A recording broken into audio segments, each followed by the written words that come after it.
الحمد لله رب العالمين والصلاة والسلام على محمد الأمين أعوذ بالله من الشيطان الرجيم بسم الله الرحمن الرحيم. خواتین و حضرات، المورد کی ایک تاریخ ہے اور ایک اس کا فکری پس منظر. میں اپنی گفتگو کو بھی دو حصوں میں تقسیم کروں گا. پہلے اس کا فکری پس منظر بیان کرنے کی کوشش کروں گا اور اس کے بعد مختصر طریقے سے آپ کو یہ بتاؤں گا کہ یہ ادارہ کب وجود میں آیا، کن مراحل سے گزرا اور اب کس صورتحال سے پہنچا ہے.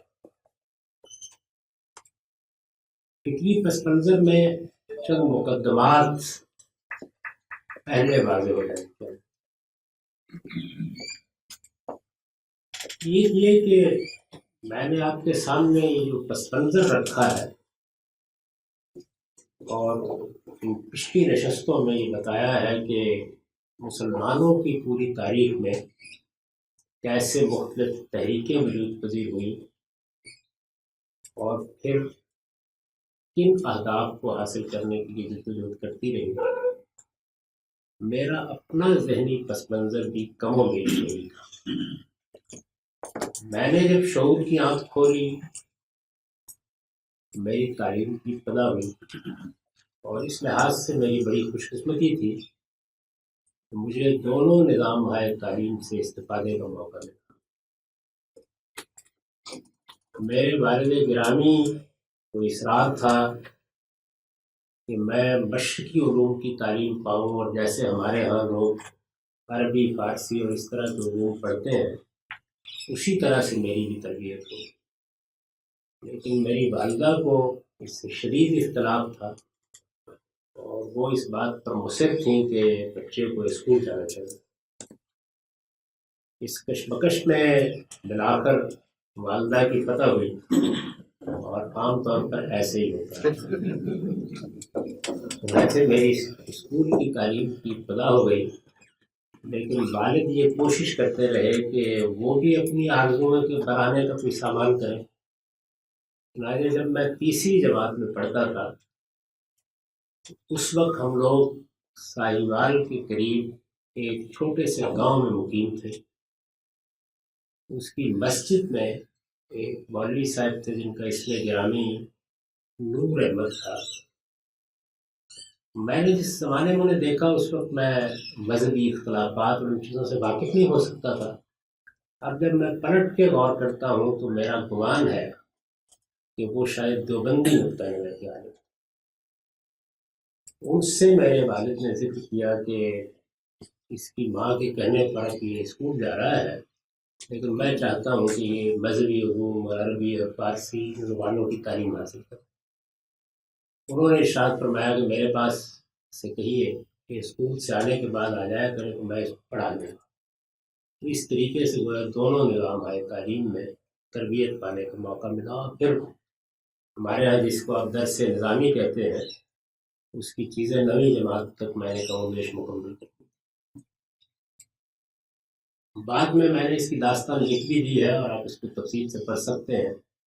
جب میں گورنمنٹ کالج میں انگریزی ادب اور فلسفے کا طالب علم تھا اس وقت کی جو لاہور میں اس وقت کے بڑے اہل علم تھے ان سے ممکن حد تک اپنی دینی تعلیم و تربیت میں بھی آگے جو کچھ سیکھنا تھا وہ سیکھتا.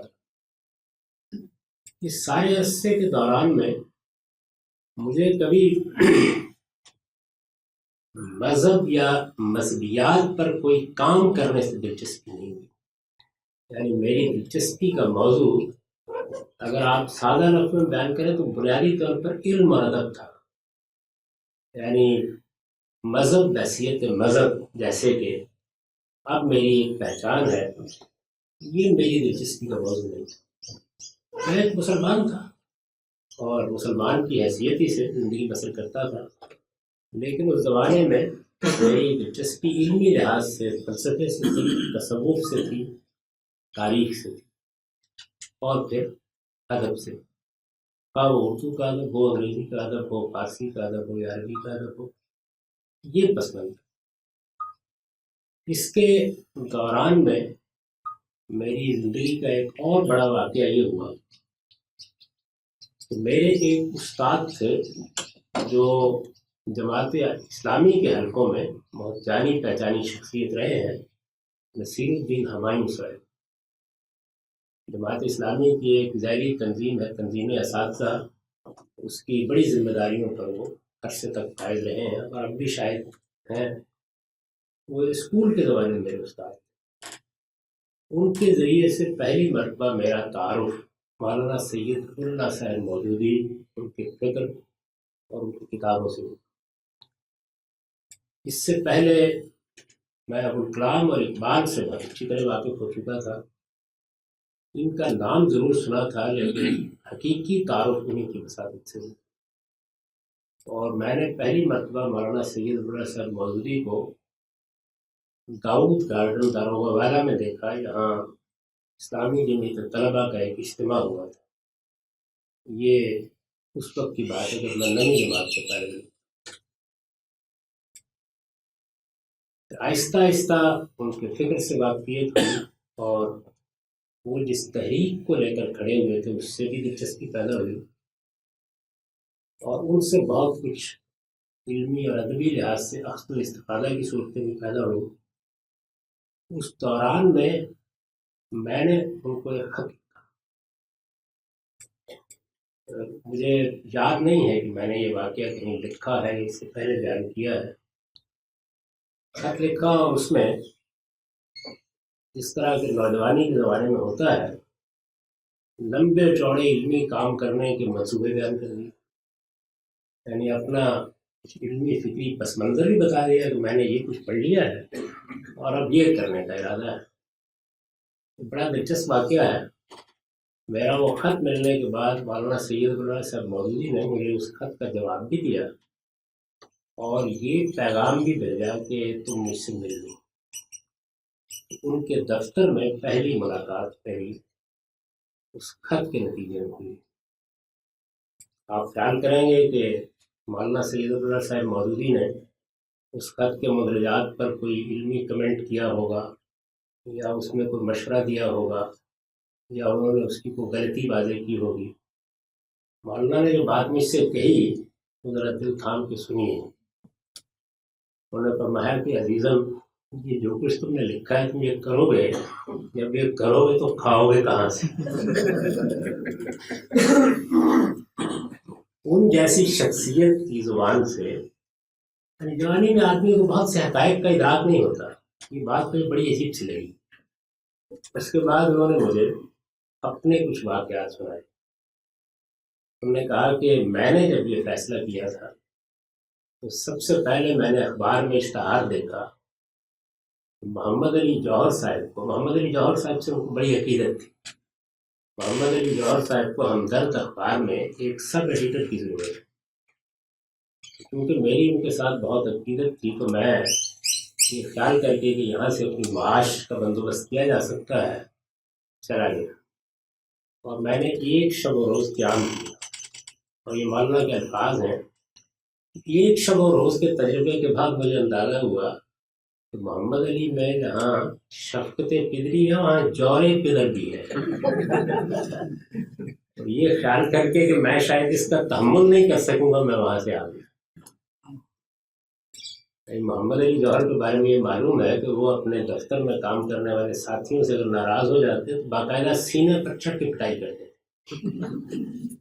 تو اس جور پدر کا احساس کر کے مولانا سید اللہ مودودی صاحب واپس آ گئے۔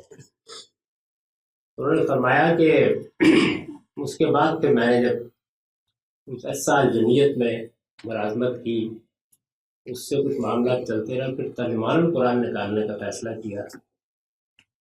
ترجمان القرآن کو اگرچہ پذیرائی حاصل ہوئی لیکن ہماری مسلمان قوم کا مزاج یہ ہے کہ وہ اتنی پذیرائی ہوئی کہ انہوں نے فرمایا کہ 250 اس کی کاپیاں نظام حیدرآباد خرید دیتے تھے، اس سے رسالہ اور میرا گھر چلا۔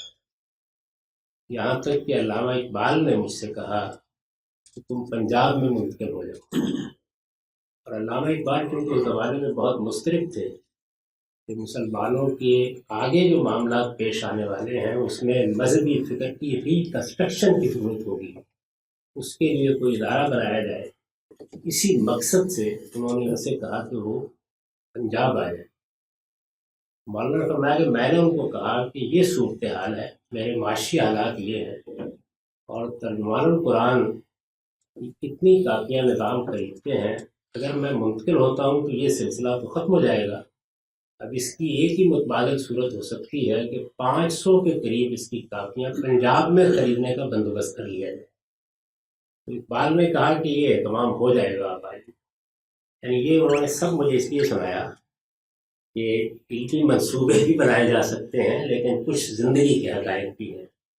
آج جب میں یہ دیکھتا ہوں تو مجھے محسوس ہوتا ہے کہ جو چیز مجھے اس وقت بہت گران گزری تھی شاید وہ زندگی کی ایک بہت بڑی حقیقت ہے، جس کی طرف ایک بڑے آدمی نے اپنی زندگی کے تجربات کی روشنی میں متوجہ۔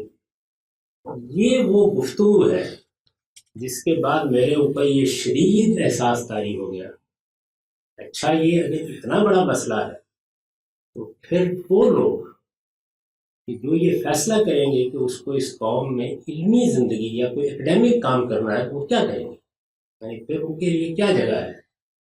المورد کا تخیل اصل میں اس دن میرے ذہن کا، یہ سارا واقعہ میں نے آپ کو اس لیے سنایا ہے کہ جو ایک بنیادی جگہ تھی جہاں سے مجھے خیال ہوا، میں نے یہ سوچا کہ ایک ایسا انسٹیٹیوٹ بنانا چاہیے جو علمی اور فکری کام کرنے والوں کو وابستہ کرے اپنے ساتھ، اور اس طریقے سے ان کے لیے یہ مسئلہ نہ رہے، یعنی وہ آزادی سے وہ منصوبے بنا سکیں جن کا میں نے خواب دیکھا تھا اور آزادی کے ساتھ کام کر سکیں۔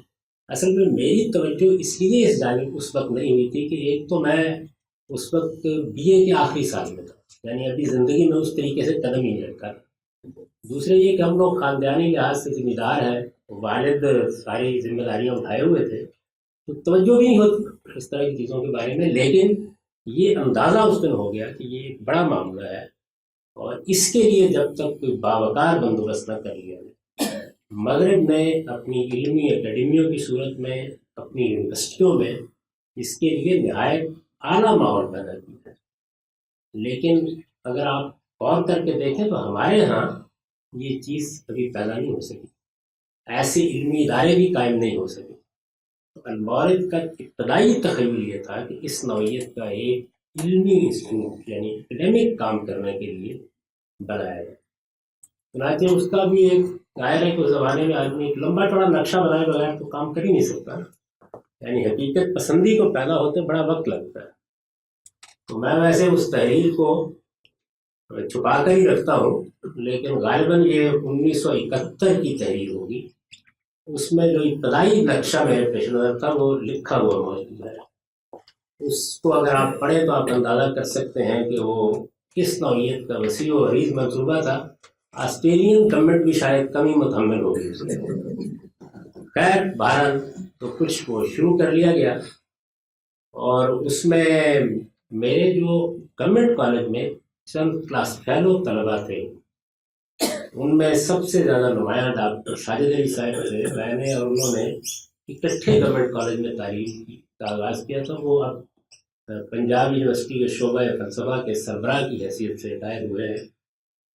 تو وہ تھے اور میں تھا اور کچھ اور چند طلبا تھے جو ابتدائی طور پر اس ادارے کے ساتھ تعلق ہوئے، اور ہم نے یہ فیصلہ کیا کہ زیادہ تر لوگ کیونکہ ہاسٹل میں رہتے ہیں، ہاسٹل کے لیے تو کچھ نہ کچھ والدین بھیجتے ہیں، اس کو اکٹھا کر کے ہاسٹل میں رہنے کی بجائے کوئی ایک جگہ لے لی جائے اور وہاں ہم جمع ہو کے اس ادارے کی ابتدا کریں۔ اس وقت اس کا نام دائرۃ الفکر رکھا گیا۔ یہ غالباً جولائی 1971 کے زمانے کی بات ہے، ابھی ہم کالج میں پڑھتے تھے۔ تو خیر جب یہ ادارہ ہم نے بنا لیا اور اس میں کچھ ہم تعلیم تدریس میں مصروف ہو گئے، اس وقت زیادہ دلچسپی پھر، یعنی مجھے یاد ہے کہ اس وقت جو چیزیں ہم پڑھتے پڑھاتے تھے وہ ابن عربی کی کتابیں اور اس طرح کی چیزیں تھیں، وہی تصوف تاریخ، ابھی کوئی اور چیز زیادہ غلبہ نہیں پا سکی، کیونکہ ایک ادارہ ہے، اس کا ایک نام بھی رکھ لیا ہے، ایک جگہ بھی لے لی ہے، اور پھر کوئی 6-7 نوجوان ہیں جو خاموشی کے ساتھ اس میں آتے ہیں، سارا دن رہتے ہیں، کچھ پتہ نہیں چلتا باہر کیا ہوتا ہے کیا نہیں ہوتا، اور پھر چلے جاتے ہیں۔ تو مساوات اخبار اس زمانے میں نکلا کرتا تھا، اس میں ایک صاحب نے مضمون لکھا دائرۃ الفکر کی خفیہ تنظیم، چھپا ہوا ہے۔ تو یہ پہلا حادثہ تھا جس میں فیروز پر روڈ کے اوپر رات کو جاتے ہوئے مجھے خفیہ والوں نے پکڑ لیا۔ اس کی اپنی ایک داستان ہے، وہ یہاں سنانے کا موقع نہیں ہے۔ تو خیر کچھ عرصہ یہ اس طرح کام کرتا رہا، اور اس وقت یہ زیادہ احساس یہ نہیں ہوا کہ سب لوگوں کو گھر سے کچھ پیسے مل جاتے تھے اور وہ ملا کے اس ادارے کو چلاتے رہتے تھے۔ لیکن ایک دن ہاسٹل کی زندگی کو ختم ہونا تھا اور پھر زندگی کی حقیقتوں کا سامنے آنا تھا۔ اس دوران میں ہم نے ادارے کا نام بھی تبدیل کر لیا تھا، اسے دارالاشراق کا نام دے دیا۔ بعد میں میرے رسالے کا یہی نام ہوا، اور اشراق کا جو پہلا شمارہ ہے وہ بھی اسی زمانے میں نکلا۔ تو ہم کوشش کر رہے تھے کہ اس کا ایک رسالہ بھی ترجمان کے طور پر نکل آئے۔ یہی وقت ہے کہ جس میں مولانا سید اللہ مولوی صاحب سے اس ادارے کے بارے میں بھی میری بات وقتاً فوقتاً ہوتی تھی۔ ایک دن ایسے ہوا کہ انہوں نے مجھ سے ذرا تفصیل کے ساتھ یہ پوچھا کہ یہ کیا پروگرام ہے، کیا کرنا چاہتے ہو۔ جس طرح پہلی مرتبہ زندگی کچھ حقیقتوں سے انہوں نے مجھے مطلع کیا تھا، دوسری مرتبہ بھی انہوں نے کہا، اور مجھے آج تک جس طرح وہ ان کا جملہ نہیں بولتا کہ کھاؤ گے کہاں سے، یہ جملہ بھی نہیں بولتا۔ انہوں نے کہا کہ بھائی اس طرح کے ادارے ہیں، ان کے لیے بہت وسائل چاہیے، یعنی کوئی آپ ویسے کوئی کلب بنا لیں، کوئی جماعت بنا لیں، وہ بھی چل جاتی ہے، لیکن ان اداروں میں ظاہر ہے کہ یہ نوجوان آگے بڑھیں گے، زندگی کی حقیقتیں محیط حقیقت بن کے سامنے آ جائیں گی، تو اس کے لیے بڑے وسائل کی ضرورت ہوتی ہے۔ اور میں بھی ایک زمانے میں اس طرح کے ایک علمی ادارے کا خواب دیکھتا رہا، اور یہ خیال کرتا رہا، یہ مولانا کا جملہ ہے کہ کوئی صدیق سیٹھ آئیں گے اور اس کی ذمہ داری اٹھا لیں گے، لیکن وہ آئے نہیں، اب بوڑھا ہو گیا ہو۔ تو اس طرح سے ایک دوسری حقیقت کی طرف بھی توجہ ہوئی۔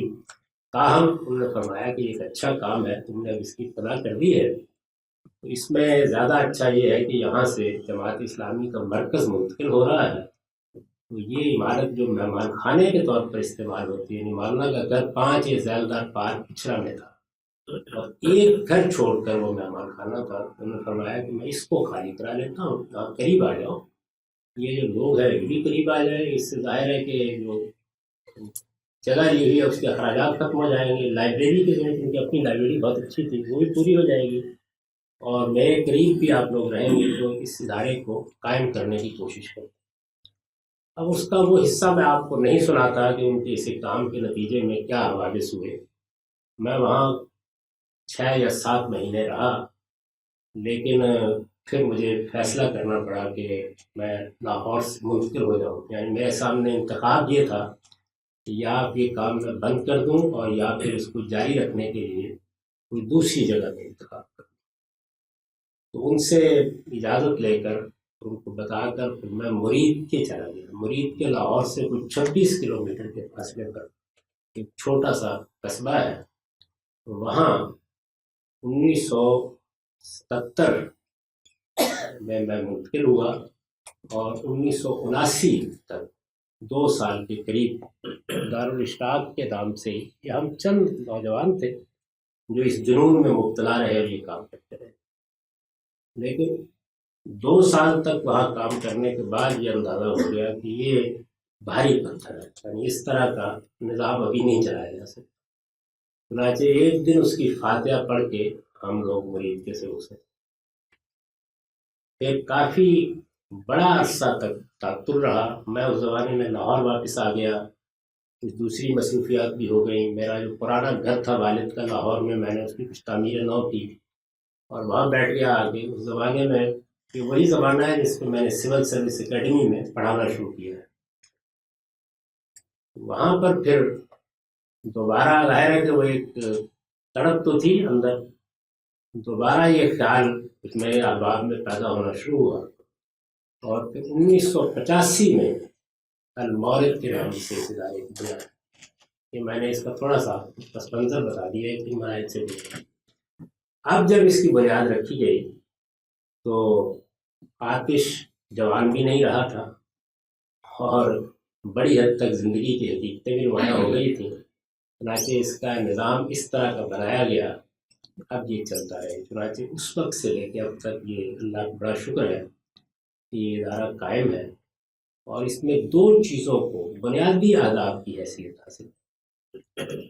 ایک وہی چیز جس سے اس کی ابتدا ہوئی تھی کہ خالص علمی ادارے کی حیثیت سے تحریک، جماعت، تنظیم، اس کا کوئی تصور کبھی اس ادارے کے قریب نہیں پڑتا. ایک انسٹیٹیوٹ جسے آپ کہنا چاہتے ہیں، ایک خالص علمی ادارہ. ایک یہ چیز پیش نظر تھی کہ جو لوگ اعلیٰ علمی صلاحیتیں رکھتے ہوں اور ایک خاص دائرے میں مذہبی علوم پر کام کرنا چاہتے ہوں، اس کے لیے اپنی زندگی لگانے کا فیصلہ کر لیں، ان کو اس ادارے کی فیلوشپ دی ہے. جس طرح کے مغربی ممالک میں بڑی اکیڈمیز کرتی ہیں اور وہ اس کے ساتھ وابستہ ہو کر اپنے ذوق رجحان کے مطابق کام کریں. اور یہ ادارہ بھی اگر کوئی منصوبے تفویض کرنا چاہے تو باہمی رضامندی سے ان منصوبوں پر بھی علمی کام کیا ہے. اس کے لیے بہت سے علمی منصوبے بنائے بھی گئے، لوگوں کو ان سے متعارف بھی کرایا گیا اور ایک اچھی تعداد اس میں ایسے نوجوانوں کی منسلک ہوئی فیلوشپ اسکیم میں کہ جو برسوں سے یہ کام کرتے رہے ہیں اور کر رہے ہیں. یہ کوئی آج سے کچھ برس پہلے کی بات ہے کہ جو اسکالرشپ یہ ادارہ دیتا تھا اس اسکیم کو ختم کر دیا گیا تھا اور اب اس کے بعد یہ سارے فیلوز اعزازی طور پر اس کے ساتھ ساتھ کام کرتے ہیں. یہ لوگ مختلف یونیورسٹیوں سے وابستہ ہو گئے، ان کے اپنے معاشی ذرائع پیدا ہو گئے، تو اب سب لوگ اس طریقے سے کام کرتے ہیں. تو ایک اس کا بڑا ہدف یہ تھا جس کو یہ اب بھی اسی طرح قائم رکھتے ہیں. دوسری چیز جو بتدریج ہوئی، یعنی میں نے اس لیے پس منظر میں یہ بیان کر دیا تھا کہ مذہبی تعلیم تو میں ابتدائی نوعیت کی پا چکا تھا. مولانا سید ابو اللہ مودودی صاحب کے ساتھ اپنے اخذ و استفادہ کی کچھ داستان بھی میں نے آپ کی خدمت میں عرض کر دی. 1973 میں پنجاب یونیورسٹی لائبریری میں کچھ کتابیں دیکھ رہا تھا اور مجھے قرآن مجید سے متعلق کچھ کتابوں کی ضرورت تھی. تو خاص کیٹلاگ میں اسی باب کے اوراق الٹتے ہوئے ایک ذرا منفرد نام پر میری نظر پڑی. یہ عبد الحمید فراہی کا نام تھا. ان کا نام حمید الدین فراہی ماں نے رکھا تھا، تو وہ اس کو لقب سمجھتے تھے کہ اس میں کچھ تحسین کا پہلو آ جاتا ہے، تو اپنے آپ کو عبد الحمید لکھتے تھے. تو امام فراہی کے نام سے پہلی بار میرا تعارف لائبریری میں کھڑے ہوا. میں نے وہ کتاب نکلوائی اور اس کی میں نے کچھ تاثراتی سی داستان لکھی بھی ہے. وہ ایک بالکل نئی دنیا تھی، یعنی اس سے پہلے چیزوں کو دیکھنے، سمجھنے، سوچنے کا جو انداز ہے اس سے بالکل مختلف اسلوب و انداز سے ایک نظر جب میں جاری ہوئی لائبریری میں کھڑے ہوئے. چھوٹا سا رسالہ تھا، اس کی خیر الگ تفصیلات ہے. اس کا مقدمہ بدر الدین اصلاحی صاحب کا لکھا ہوا.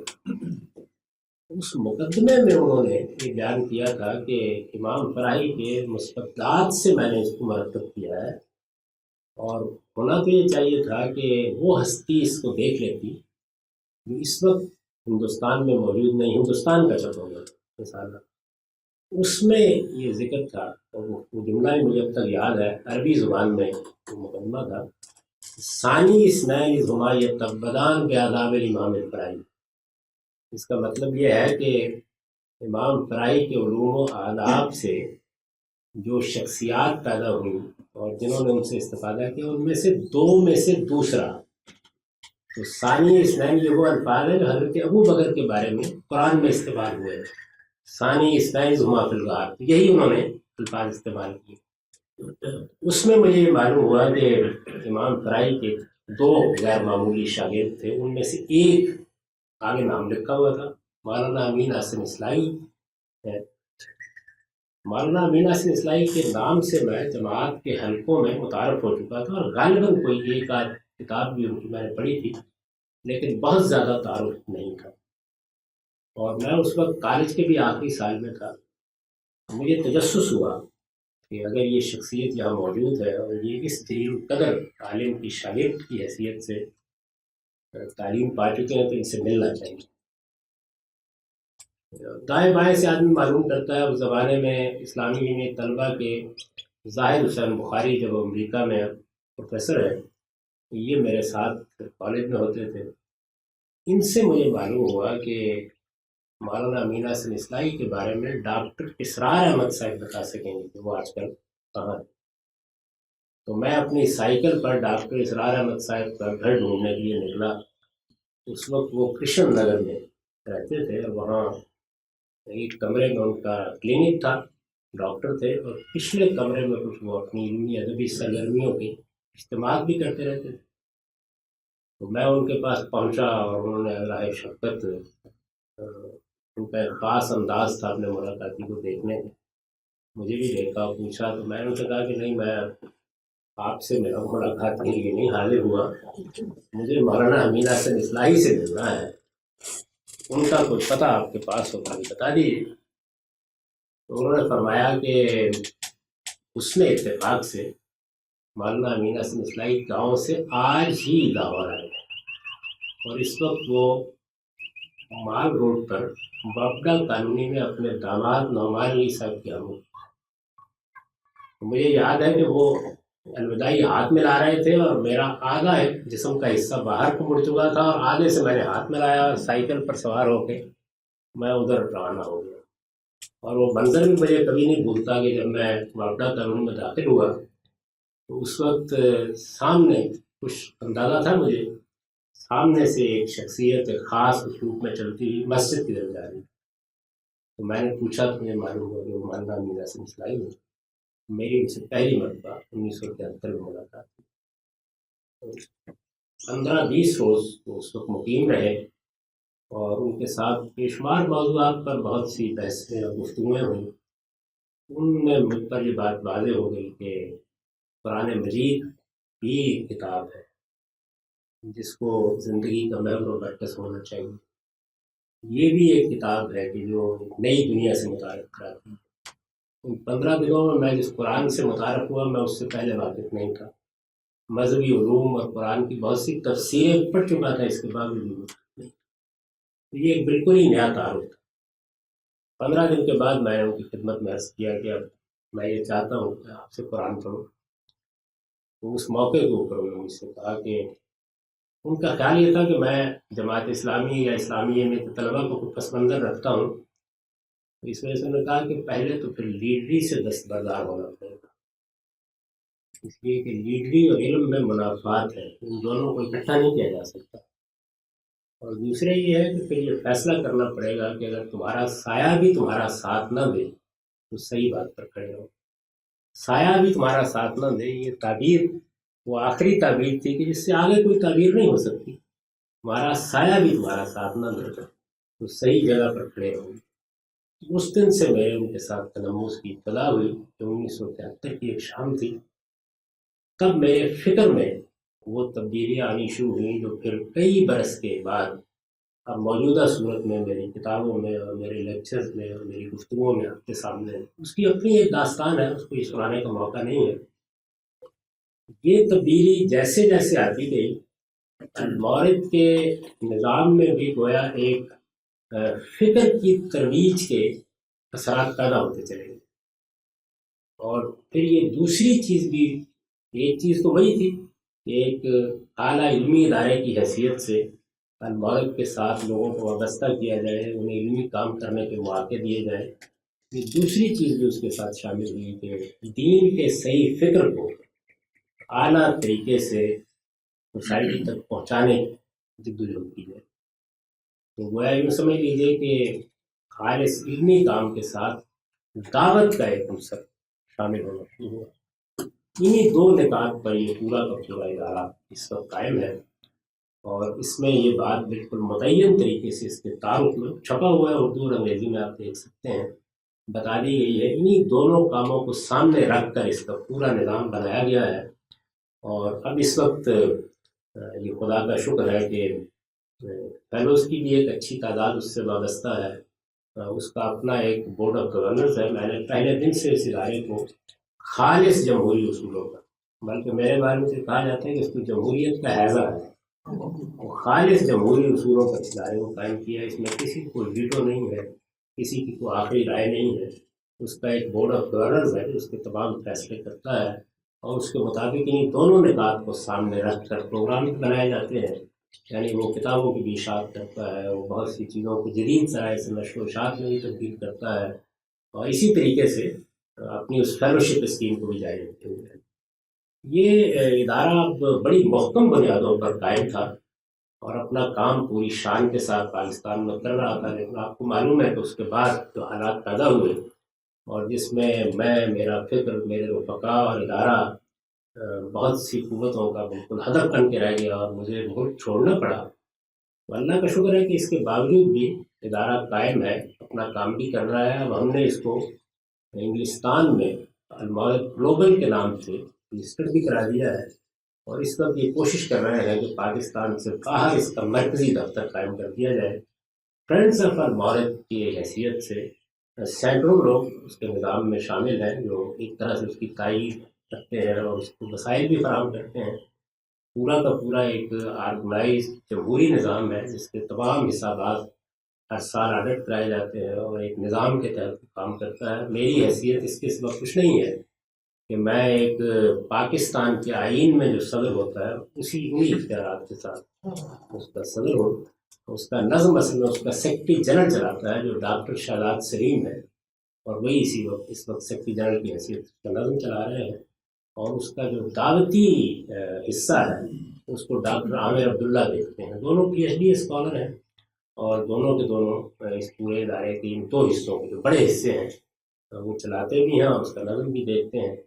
اور باقی معاملات کے لیے ایک اچھا عملہ بھی موجود ہے، لاہور میں کام کر رہا ہے، لیکن ادارے کی اپنی عمارت میں کام کرنا کم و بیش ناممکن بنا دیا. یعنی وہ ماڈل ٹاؤن میں چونکہ ہے تو اس وجہ سے جیسے ہی اس کو کھول کر کوئی کام کیا جاتا ہے تو ہمسائے بہت خوفزدہ ہو کر آ جاتے ہیں. ان کا خیال یہ ہے کہ یہ کام اگر یہاں ہوگا تو ہو سکتا ہے کہ کسی دن ہم بھی اس کا ہدف بن جائیں. اور آپ کے علم میں ہے کہ اس کے قریب میں 2 واقعات اس نوعیت کے ہو بھی چکے ہیں. اس وقت کی صورتحال یہ ہے کہ ادارہ اپنے کام کے لحاظ سے پوری طرح فعال ہے، کام کر بھی رہا ہے، اور جیسے میں نے عرض کیا کہ اس وقت اس توازن میں ہے کہ اس کا مرکز کسی باہر کے ملک میں قائم کر دیا جائے. ابھی میں نے اپنے کچھ احباب کے ذریعے سے دبئی میں اور ترکی میں اس کے لیے حکومت سے بھی رابطے کیے ہیں، اور آپ دعا کیجیے کہ اس میں اگر اجازت ملتی ہے تو شاید ہم مرکز کو باہر منتقل کر دیں. لیکن پاکستان میں فی الحال آپ کہہ سکتے ہیں کہ ادارے کی عمارت میں بیٹھ کر کام کرنا ممکن نہیں. عمارت کے باہر اپنے اپنے گھروں میں جس طرح کہ اللہ تعالیٰ نے بہت جدید ذرائع پیدا کر دی ہیں، کام اسی طریقے سے آرگنائز ہے بھی، ہو بھی رہا ہے، اور دنیا بھر میں اپنی وسعت کے ساتھ بے شمار لوگوں تک اپنا میسج پہنچا رہا ہے. یہ مختصر الفاظ میں المعرض کا پس منظر، اس کی فکری تاریخ اور اس وقت کی صورتحال ہے. اقول و قولی ھذا واستغفر اللہ لی ولکم ولسائر. سر جب ہم لوگ آسٹریلیا میں ریسرچ کرتے ہیں تو ہمیں گورنمنٹ کی طرف سے ریسرچ گرانٹس مل جاتی ہیں، تو آپ لوگوں کو کیا کوئی پاکستانی گورنمنٹ گرانٹس دیتی ہے؟ آپ کا سورس آف فنڈنگ کیا ہے ڈونیشن کے علاوہ؟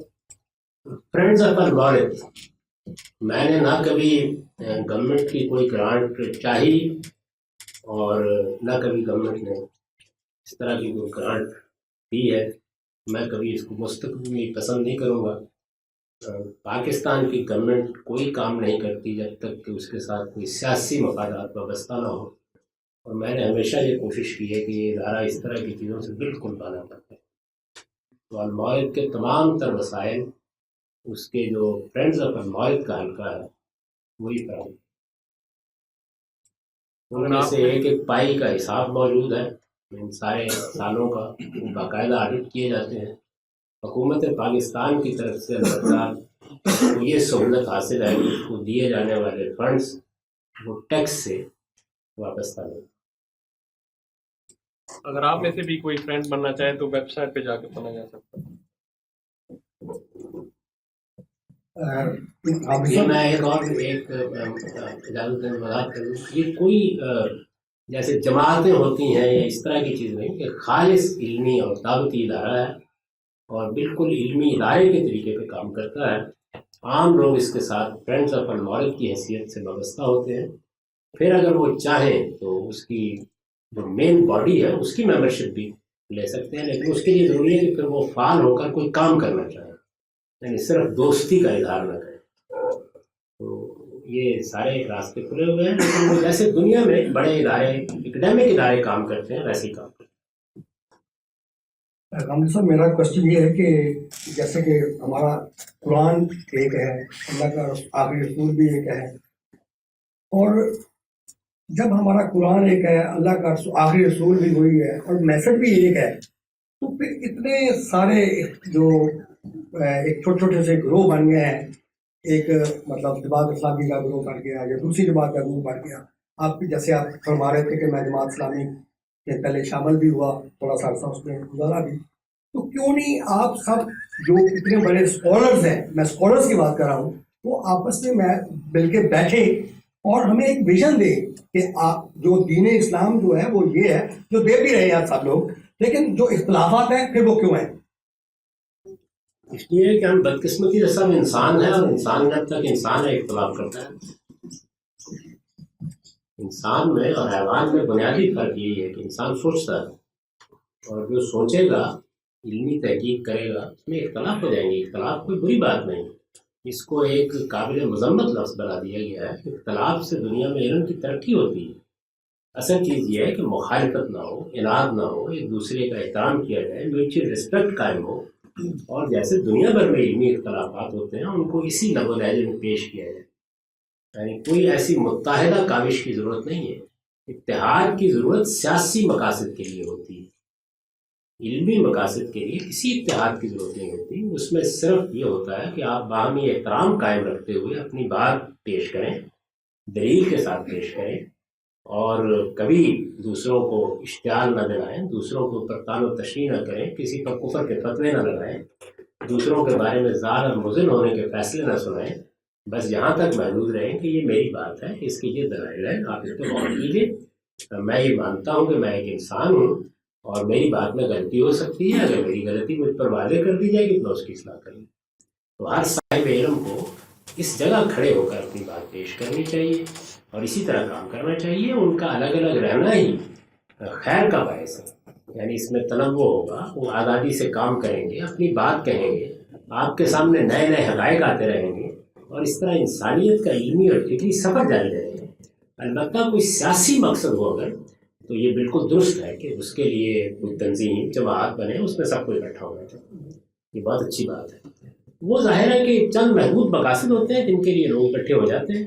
وہ تو ہمارے نواب نصر اللہ خان صاحب کا معاملہ یہ تھا کہ وہ میڈکوں کی پنسیری بھی بنانے میں کامیاب ہو جاتے. مولانا اسلائی نے تبصرہ کیا تھا نا کہ یہ اتحاد بنتے ہیں، یہ میڈکوں کی پنسیری ہیں.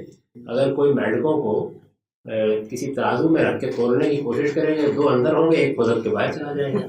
تو میڈکوں کی پنسیری باندھنے کا عمل وہ کر ڈالتے تھے. اس وجہ سے وہ آپ بھی کرنا چاہیں تو بے شک کریں. اور مجھے بھی کبھی میں نے کسی قومی کسی اس طرح کے مقصد کے لیے نہ مل بیٹھنے سے انکار کیا ہے، نہ تعاون کرنے سے انکار کیا ہے. اس کا تعلق بالکل اور چیز ہے. مثال کے طور پر ہم بیٹھے ہوئے ہیں، اگر یہ معلوم ہو کہ یہاں محلے میں ایک کمیونٹی ہال بنانا ہے تو اس کا مذہبی اختلافات سے کیا کرنا. ایسا ہی معاملہ سیاسی امور کا ہے. سیاست تو چند محدود مقاصد کے لیے عدل ہونا چاہیے، انصاف ہونا چاہیے، اچھا معاشرہ تخلیق کرنا چاہیے، حکومت کو لوگوں کے سامنے جواب دہ ہونا چاہیے. اس طرح کی جدوجہد آپ کریں، میں کریں، بالکل درست ہے کہ اس میں الگ الگ آپ پارٹیاں بنائیں گے اگر تو اس سے زیادہ انتشار پیدا ہوگا، زیادہ اتحاد کرنا چاہیے. لیکن علم نہیں، اس میں تو کوئی قریب نہیں پھٹکنا چاہیے اس طرح کے اتحاد قسم کی چیز کے. وہ علم کی موت ہوتا ہے. علم کو اپنی جگہ کھڑے رہ کر اپنی بات شائستگی تہذیب کے ساتھ پیش کرنی چاہیے تاکہ علم کا سفر ترقی کی طرف کام. جی کام صاحب، انڈیا میں 3 ایسی موومنٹس ہوئی تھی. ایک علی مسلم یونیورسٹی، دوسری جامعہ ملیہ دہلی، اور عثمانیہ یونیورسٹی حیدرآباد. اس میں خاص طور سے عثمانیہ یونیورسٹی کے ساتھ جہاں تک مجھے یاد ہے فرائی صاحب یا عیسائی صاحب، ان دو میں سے فرائی صاحب جامعہ عثمانیہ کا نقشہ بنانے میں فرائی صاحب کا کافی ہاتھ تھا. یہ ان سب میں اسلامک اسٹڈیز کی ڈپارٹمنٹس ہیں، اور ان میں یہ جو آپ کام کر رہے ہیں ان میں یہ کام کیوں نہیں ہو رہا ہے، اور ان کی جو ریزلٹس ہیں وہ کیوں نہیں ہم تک پہنچا نہیں ہے؟ ہر جگہ ایسے کام ہو رہے ہیں، یعنی ایسا نہیں ہے کہ یہ کام بالکل نہیں ہو رہے. پاکستان میں بدقسمتی سے بہت پسماندگی رہی ہے.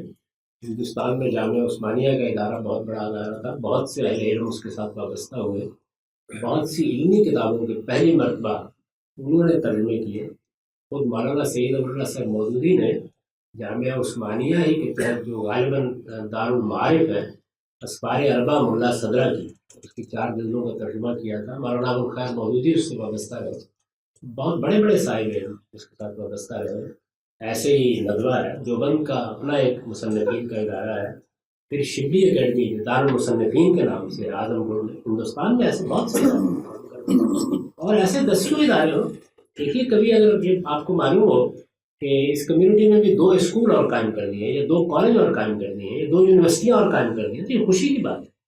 یعنی کوئی آدمی نہیں کہتا کہ یونیورسٹیوں کا اتحاد ہونا چاہیے. یونیورسٹیاں، ادارے، تعلیمی ادارے، علمی ادارے، یہ اپنی اپنی شناخت کے ساتھ قائم ہوتے ہیں. آکسفورڈ اپنی روایات کے ساتھ قائم ہے، کیمبرج اپنی روایات کے ساتھ قائم ہے، ہارورڈ اپنی روایات کے ساتھ قائم ہے. تو اس سے علم ترقی کرتا ہے. ان کے اندر تو بلکہ مسابقت ہوتی ہے کہ علمی کام میں، تحقیق میں آگے بڑھے. اس میں کوئی خرابی کی بات نہیں. سیاسی مقاصد کے لیے اتحاد کی ضرورت ہوتی ہے، اور ان علمی اداروں میں باہمی رابطہ بھی رہتا ہے. سب ایک دوسرے سے استفادہ کرتے ہیں، ہم ان کی چیزوں کو دیکھتے ہیں، وہ ہماری بھی دیکھتے ہوں گے. ہندوستان میں بڑے اچھے ادارے ہیں. اور ان میں کوئی میجر ریسرچ آج کل کیا ہو رہا ہے جہاں تک؟ ہر ادارے کا اپنا کام ہے. جامعہ عثمانیہ میں جو علمی کام کی بنا ڈالی گئی تھی، وہ تو بدقسمتی سے اس طرح قائم نہیں رہ سکی، اور اب بہت اس محلال میں چلی گئی. دارالمصنفین البتہ اپنی روایات کے ساتھ قائم ہے. اس میں بنیادی کام تاریخی چیزوں کا تھا. خود شبلی کا اپنا ذوق تاریخ کا تھا، اور زیادہ تر خود امام محی الدین فرائی دارالمصنفین کے صدر رہے شبلی کے بعد.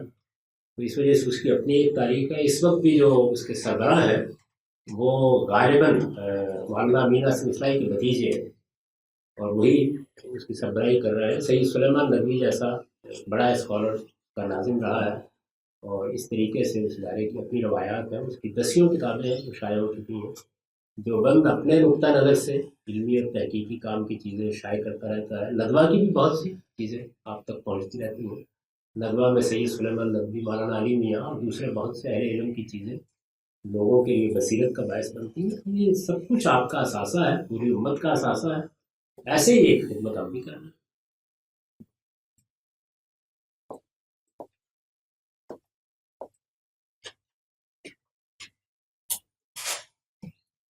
آپ ایک کمنٹ ہے، میرا سوال کمنٹ ہے کہ ہمارے اسلام کے زبور حالی یا لوگوں میں فرٹیچر پن کی کیا عادت ہو رہی ہے؟ ایک منٹ، اسلام کا کوئی مسلمان کی جو اگر اسلام دور حاضر میں اپنے عروج پر کھڑا ہے. اسلام کو کوئی زوال نہیں ہے. اسلام تو اپنے کمال پر پہنچا ہوا اس وقت کھڑا ہے. مسلمان پستی ہے زوال میں. لیکن ایز اے قوم ہم تو یہ اسلام کو ریپرزینٹ کرتے ہیں، اور دوسرے نہیں، ہم اسلام کو بالکل ریپرزینٹ نہیں کرتے. ہم مسلمان کہیے ہوا ہے. میں آپ سے کروں کہ ایک کمال ہے اسلام کا یہ کہ یہ جو دور انحطاط ہے مسلمانوں کا، اس میں پچھلی اس صدی میں اسلام کی جو فکر پیدا ہوئی ہے، میرے خیال میں پوری اسلامی تاریخ میں اس درجے کے لوگ کم ہیں.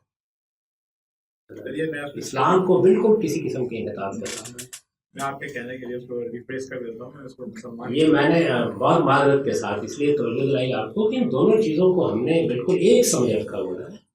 یعنی اسلام کی کتاب بغیر کسی ادنا تغیر کے محفوظ کھڑی ہے. 200 سال کے اندر دنیا کے علم نے گویا مریخ سے زمین پر اور زمین سے مریخ پہ چھلانگ لگا لی ہے. اس کتاب کا ایک حرف بھی اپنی جگہ سے نہیں ڈرا. یعنی وہ دنیا کے علمی اکتشافات کے مقابل میں پوری شان کے ساتھ کھڑی ہے اسی طریقے سے. اور ہمارے اہل علم نے رسالت میں آپ صلی اللہ علیہ وسلم کی سیرت اور تاریخ پر کام کر کے جو ذخیرہ حدیث کی صورت میں، آثار کی صورت میں جمع کیا ہے، انتہائی بے مثال کا.